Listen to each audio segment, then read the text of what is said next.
अंदर से डरे हुए हैं जन स्वराज से, और वो डर का नतीजा है कि उन्होंने 1100 रुपया वृद्धा पेंशन। आपको झलक दिख जाएगी, ये जीत की हमारी झलक है। जीत की आपकी जी मधेपुरा में है। और हमारे साथ बातचीत करने के लिए बिहारीगंज विधानसभा क्षेत्र से संभावित प्रत्याशी खुशबू कुमारी जी है, जो जनस्वराज पार्टी से इस बार चुनावी मैदान में है। जी मैम, आप चुनावी मैदान में है, क्या कुछ चुनावी को लेकर तैयारी चल रही है आपकी? नमस्कार, मेरा नाम खुशबू कुमारी है। चुनावी चीज़ को लेके तो जो भी तैयारी होनी चाहिए वही कर रहे हैं हम लोग। क्षेत्र में जाना, लोगों से मिलना, उनकी परिस्थिति को समझना, देखना, यही तैयारी हम लोग कर रहे हैं। क्या लगता है कि इस बार जो आप बिहारीगंज विधानसभा से एक संभावित प्रत्याशी है, कैसे इनको हैंडल कीजिएगा? क्या कि बहुत बड़ी कठिनाई है, इधर राजद है, जेडीयू है, उस बीच आप भी नामांकन दिए हैं, कैसे इन चीज़ों को देखते हैं आप? सबसे पहले तो मैं आपको ये बता दूं कि मैं नहीं हूँ बीच में जन स्वराज है, और वो विकल्प है। सिर्फ मेरी बात होती तो शायद मुझे डाउट भी होता अपने ऊपर कि बिहारीगंज की विधानसभा की जो जनता है वो मुझे एक्सेप्ट करेगी या ना करेगी। लेकिन जन स्वराज की बात है तो 100% मैं जन स्वराज की एक उसे कह दीजिए ना कि मैं सेना हूँ जन स्वराज की, और उनको बिहारीगंज विधानसभा की पूरे बिहार में जन स्वराज को खुले दिल से, खुले मन से स्वागत है और सभी अपना रहे हैं। तो कहीं ना कहीं आपको जो सिंबल मिला है स्कूल बैग छाप, इनको लेकर क्या कुछ कहना? देखिए, हम लोगों के जो सूत्रधार है उन्होंने पहले भी बताया कि ये मिला नहीं है, महंगा है, इसलिए क्योंकि उनकी सोच ही शुरुआत से यही है। हमारे जो सूत्रधार है प्रशांत जी या फिर हमारी टीम जो भी है, हम लोग तो एजुकेशन को ही मुख्य मानते हैं। जो एक जड़ है, रीढ़ है, वही एजुकेशन है। और एजुकेशन के लिए सबसे बढ़िया विकल्प जो है वो एक सिंबल जो है स्कूल का बचता है। तो हम लोग खुश हैं, सभी खुश हैं कि हम लोग जैसा सोच, जैसी मानसिकता थी हमारी, जैसी सोच थी, जैसा हम लोग चाह रहे थे, वैसा ही हम लोगों को सिंबल भी मिला है। तो इसका मतलब है कि वैसा ही होगा जैसा जैसा हम लोग सोच के रखे हुए हैं। अच्छा खुशबू जी, आप महिला है और महिलाओं के उत्थान को लेकर क्या सोचते हैं? देखिए, महिलाओं के उत्थान को तो पुरुषों से ज़्यादा ज़रूरी है ही। सबसे पहली बात है कि शिक्षा का स्तर में महिलाओं की भागीदारी बहुत कम है, उसके लिए भी काम करना है।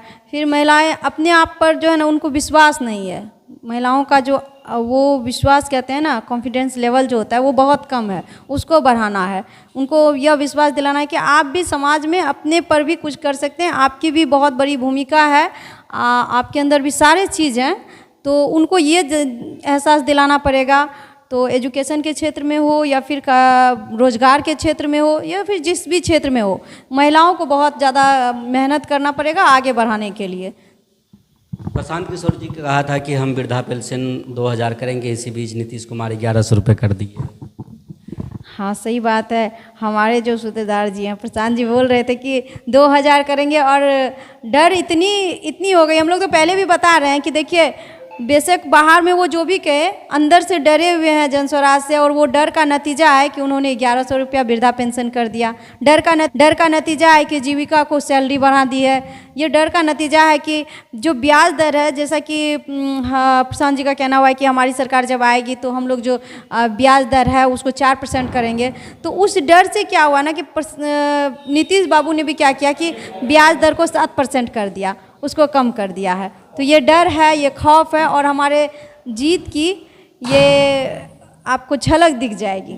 तो आप जिस तरह से इस क्षेत्र में कहते हैं कि युवाओं की पहचान की बात करते हैं, वृद्धा पेंशन की बात करते हैं, किसानों की बात करते हैं, तो क्या इस जो चुनाव हो रहा है, इस चुनाव में प्रशांत किशोर कितना सफल हो पाएंगे?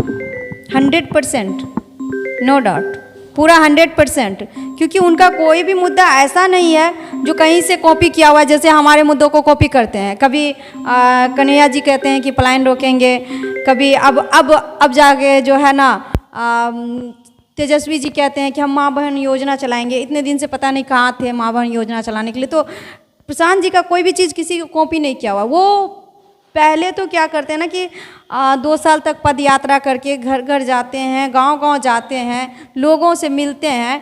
और उन्होंने कहा भी कि जब मैं पद यात्रा, युवाओं की रोजगार की बात कर रहे हैं, तो कैसे उसकी पलायन रोका जाए?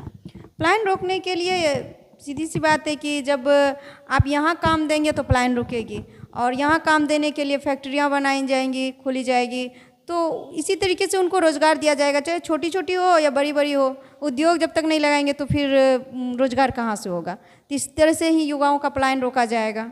आपकी क्षेत्र की समस्या क्या है? किन समस्या सबसे ज़्यादा आपको दिख रहा है और उस समस्या को आप उजागर कर रहे हैं? मेरे क्षेत्र की समस्या भी एजुकेशन से लेके सबसे ज़्यादा है। उसके बाद प्रशासन का जो है ना बहुत मनमाना चलता है। हमारे क्षेत्र में प्रशासन की इतनी मनमाना है कि अगर आपके साथ गलत हो रहा है और आप चाहेंगे कि हम थाना जाएं तो आप जा नहीं पाएंगे, क्योंकि अगर आप वहां पहुंचते हैं तो आप ही से फिर वसूली भी होगी। आप ही के साथ गलत भी हो रहा है, आप ही के साथ वसूली भी होगी। तो उनकी एक जो ये मनमानी चल रही है ये बहुत ज़्यादा है, इससे लोग बहुत परेशान हैं। तो मैं उस पर भी अपना ध्यान केंद्रित करूँगी जब भी हमारी सरकार आएगी। उसके बाद तो बाकी तो छिटपुट जो आप जान ही रहे हैं कि कभी इंदिरा आवास में, कभी राशन कार्ड के नाम पे, कभी जन्म सर्टिफिकेट के नाम पे, इस तरीके की धांधली जो हो रही है छोटी छोटी, उसके लिए भी जो है ना ये सब भी मेरे क्षेत्र का समस्या है। आज आपके प्रशांत किशोर जनसुराज पार्टी के युवा के प्रदेश अध्यक्ष आ रहे हैं, इनको लेकर क्या युवाओं के प्रति क्या रहेगा? अभी जो युवा प्रदेश अध्यक्ष आ रहे हैं शांतनु जी, तो यहाँ के जितने भी युवा कार्यकर्ता हैं उनमें बहुत जोश है और जोश शोर से अपना काम कर रहे हैं। और वो आएंगे तो सभी खुश हैं, क्योंकि युवाओं की तो बहुत भागीदारी होती है। युवाएं जिधर चलते हैं, जो उनकी सोच होती है उसी के पीछे सभी चलते हैं।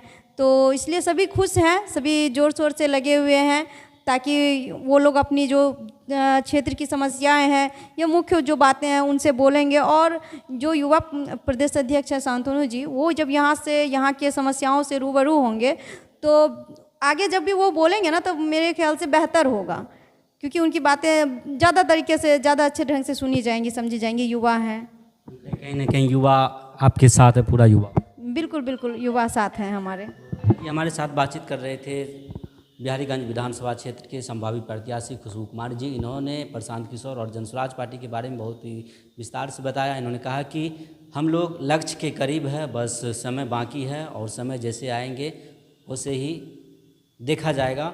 बहरहाल आप लोग इस वीडियो को कहाँ से देख रहे हैं कमेंट सेक्शन में अपनी जानकारी जरूर दें और इस वीडियो को ज़्यादा से ज़्यादा शेयर करें। जय हिंद, जय बिहार।